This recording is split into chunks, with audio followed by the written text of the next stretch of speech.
kita meresmikan lagu cuti-cuti Malaysia bersih kedua dengan tajuk yang menemui semula. Ini ada maknanya kalau kita cakap mengenai menemui semula, sebenarnya kita at the recovery stage di mana kita memperkenalkan lagi dari sudut pelancongan, mana kita menggalakkan orang ramai, terutama sekali rakyat Malaysia untuk melancong, terutama sekali di Malaysia ini. Dan selain daripada itu juga, kita baru juga merasmikan pelan pemulihan pelancongan 2022, iaitu 2.0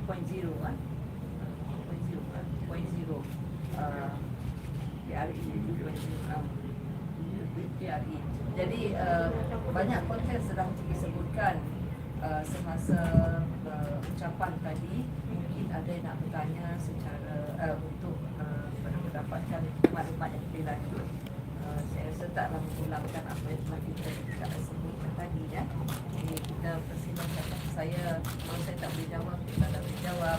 Chairman ada, timbalan KSU pelancongan ada, untuk pengarah pelancongan ada di sini. Jadi dipersilakan bertanya, ya. Terima kasih.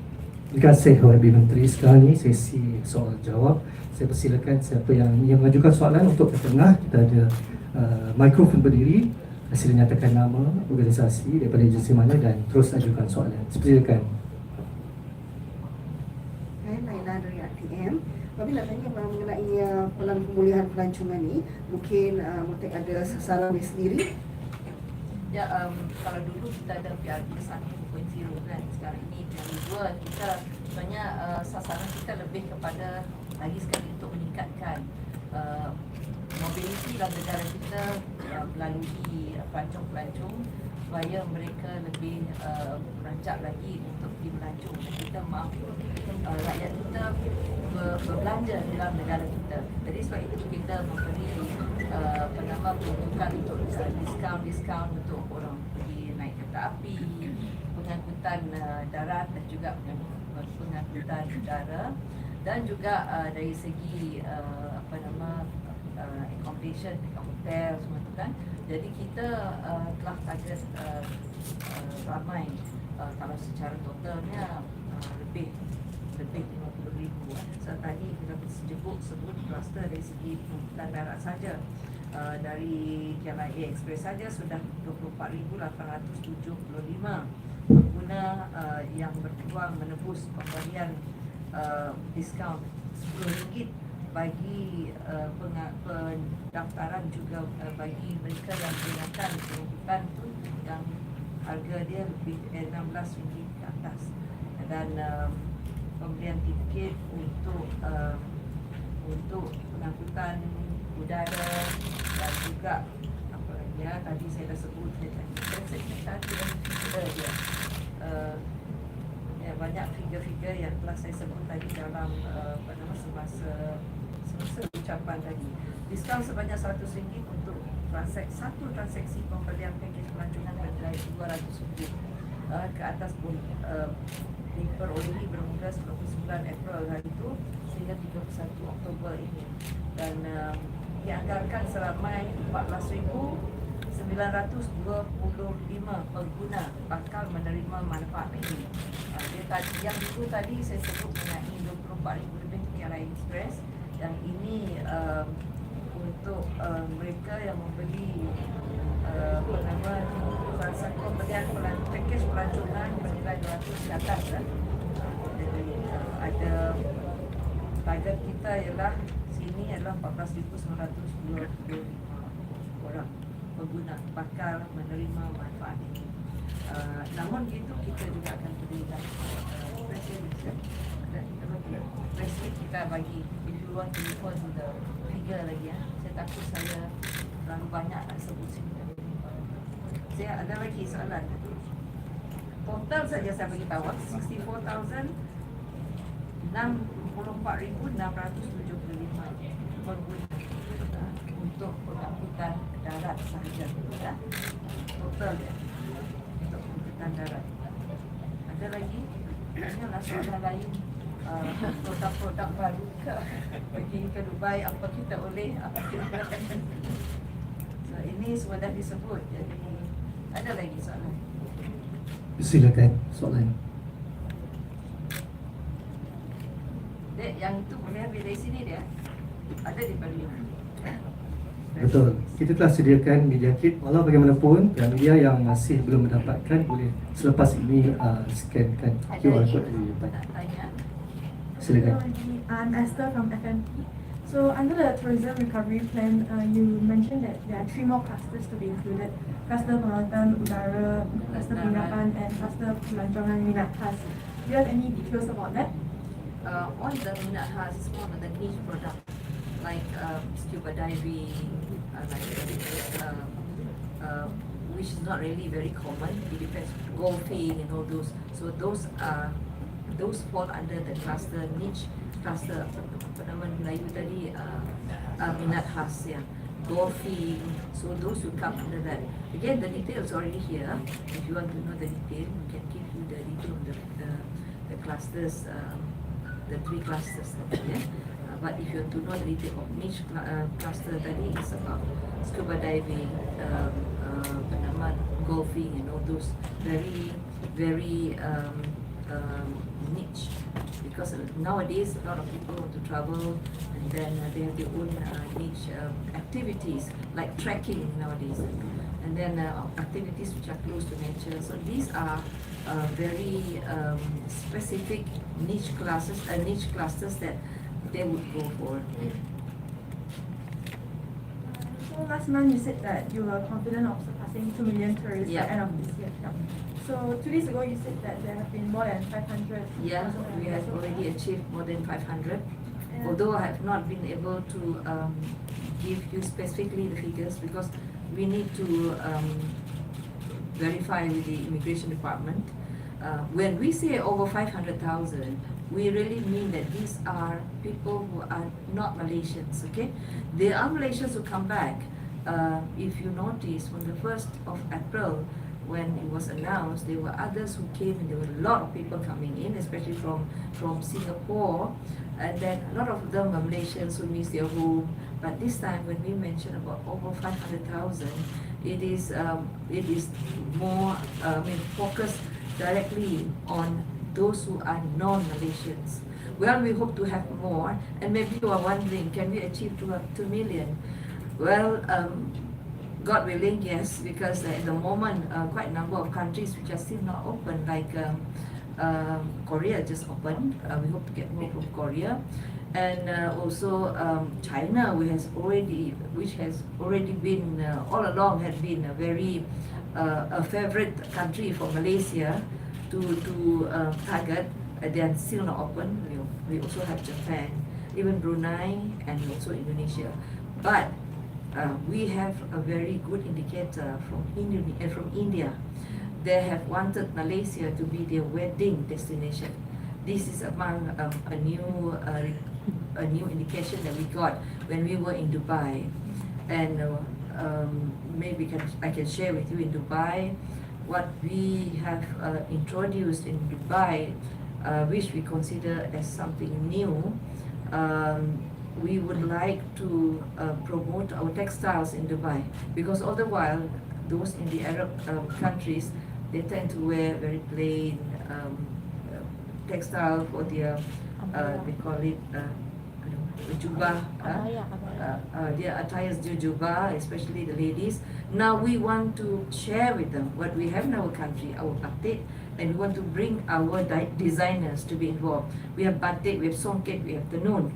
So this will be a new thing that will be going on, that we will be sharing with the Arab countries. And apart from that, we have targeted young tourists from the Arab countries, because a lot of them, they got married at a very young age. So we want them to treat Malaysia as their honeymoon destination. So young honeymooners, we want them to come to Malaysia. So these are the new things so far. There will be more, and hopefully India will come as fast as possible with their the wedding couples and the families. So this number will surely multiply. well, the numbers multiply, then at least we can get more. And apart from that, we have our Malaysian Convention Exhibition Bureau, and we have started bidding, and there'll be very soon there'll be business events under our MySAP. I hope I'm right. First event they're going to have 7,000 participants, business events participants. Now with these 7,000, they might be bringing their families. Again, the number will also multiply. So this is why we are quite optimistic with the figure 2 million, which of course it is still considered conservative, and we hope there'll be more to come once the borders of the other countries open, and they are lucky when they come to Malaysia. There's no PCR test, no more ticket, no more quarantine, and some of the countries, they have not been fully travelling to our countries because their own countries are imposing quarantine. So we hope that when both sides of the countries are not imposing quarantine, there'll be more travellers. Let us all pray for it, all good things to happen to our country. Datuk Sri, satu soalan. Berkenaan dengan kekurangan tenaga kerja dalam sektor perhotelan, itu akan menjejaskan sikit daripada segi kualiti untuk perkhidmatan sektor pelancongan. Jadi mungkin di peringkat Kementerian Datuk Seri sendiri ada solusinya bagaimana kita dapat menangani masalah. Ya, kita memang sudah ada engagement. Memang mereka meminta, industry players especially the hoteliers, memang ada memohon agar kita membantu.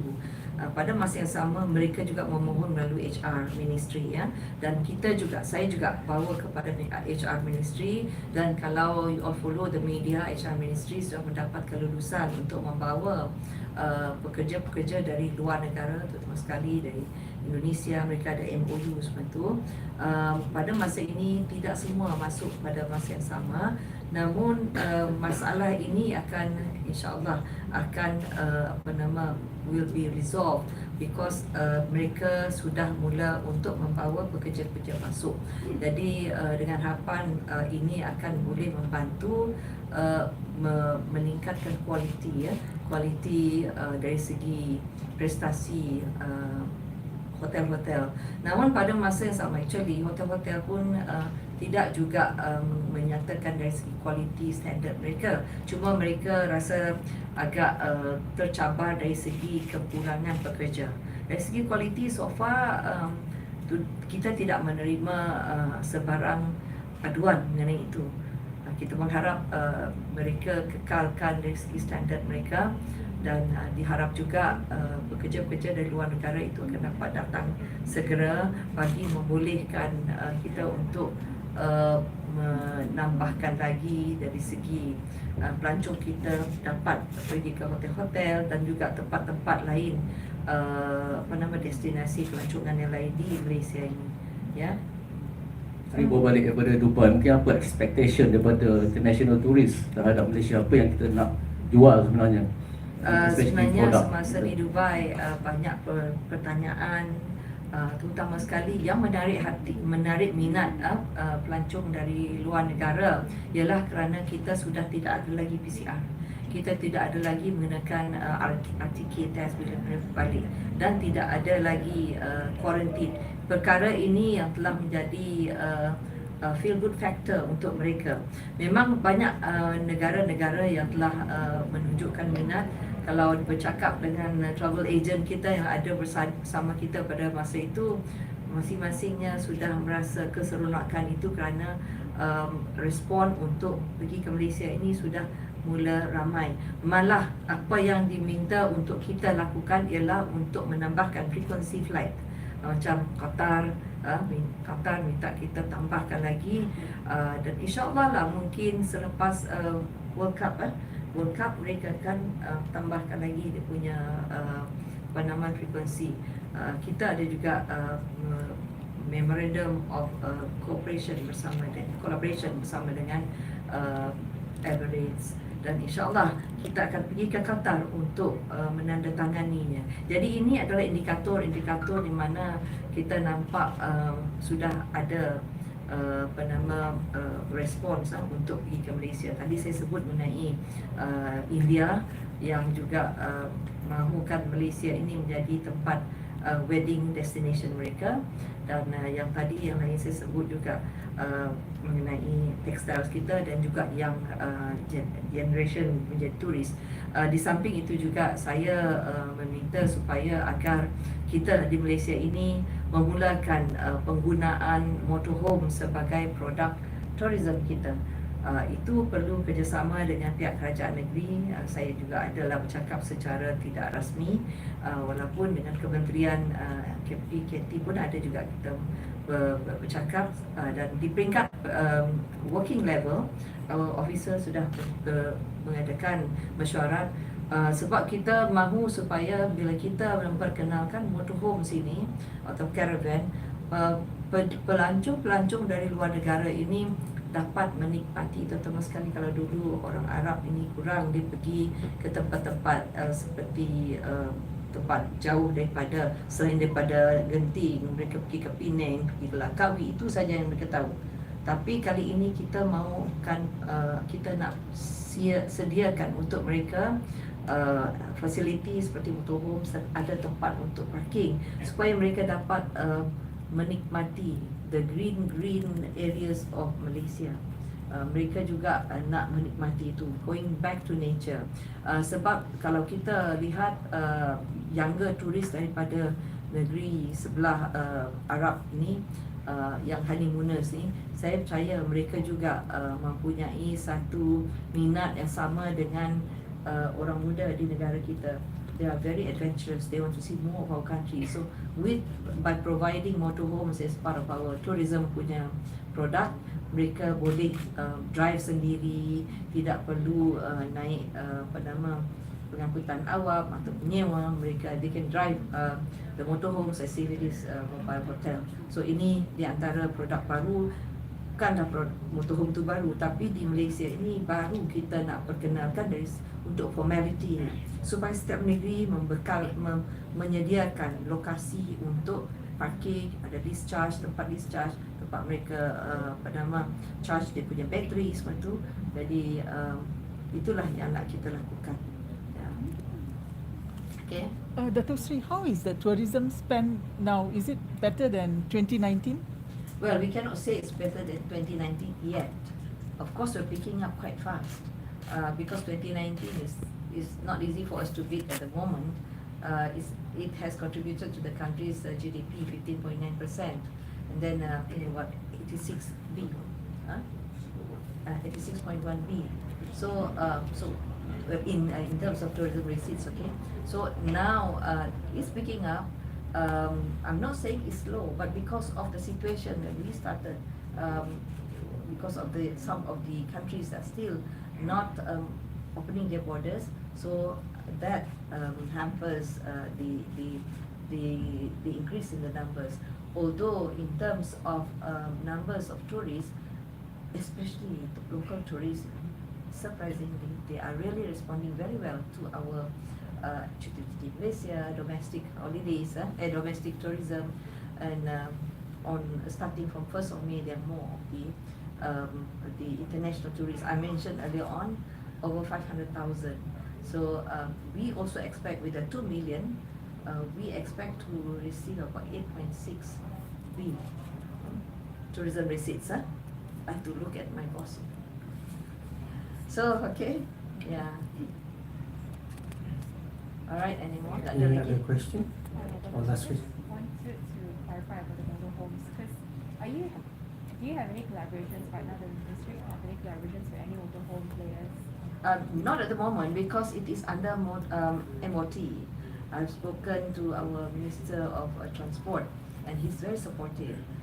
He has mentioned that I think Johor will be one of the first state that will be starting in. I think they are already starting to allocate the locations, the pilot project in Johor. So the authority is MOT. My duty is to promote tourism through motorhomes, and I have to request from my colleagues to make sure that they will support me in this idea, but I have very good support from all my other colleagues. Yeah. Thank you. I think that's about it. We save the best for last for other days. Yeah, thank you very much. Baiklah, okey, maka dengan itu berakhirlah sidang media sempena Majlis Pelancaran Lagu Cuti Malaysia versi kedua dan Pelan Pemulihan Pelancongan 2022. Yang Rusia ingin mengucapkan jutaan terima kasih kepada